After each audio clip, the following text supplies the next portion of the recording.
F'temp ta' sija fil-lokalità tar-Rabat seħħu 3 inċidenti ftit passi bot minn xulxin. Raġel ta' 63 sena mir-Rabat ittieħed l-isptar isofri minn ġrieħi gravi wara li waqa' saqaf ta' razzett fuqu fi triq Borċ Olivier ir-Rabat. Il-każ seħħ għall-ħabta tal-11 ta' filgħodu. Ir-raġel ingħata l-ajjut wara li persuna li kienet għaddejja mill-inħawi semet lir-raġel jgħajjat għall-għajnuna. Kienu bosta rabtin li ħarġu biex jagħtuh l-għajnuna sakemm issejħet il-Pulizija tad-Distrett, membri mid-Dipartiment tal-Protezzjoni Ċivili u ambulanza li ħadet lir-raġel l-Isptar Mater Dei għall-kura.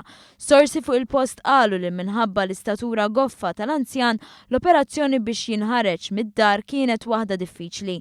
Il-Pulizija għadet tinvestiga x'wassal biex iċedi s-saqaf.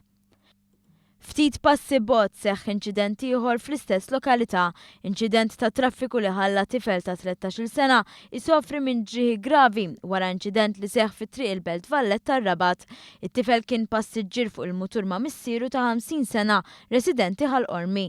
Min stħarriġ preliminari jirriżulta li l-missier tilef il-kontroll tal-mutur. Fit-tielet inċident fir-Rabat fl-għodwa tas-Sibt rabti ta' 55 sena wkoll ittieħed l-Isptar Mater Dei fejn kien iċċertifikat li qed isofri minn ġrieħi gravi. Dan wara li s-sewwieq ta' karozza residenti r-Rabat ukoll irriversja għal fuqu. L-inċident seħħ f'garaxx fit-triq ħadding lir-Rabat. F'dan il-każ ukoll l-investigazzjonijiet tal-Pulizija għadhom għaddejjin.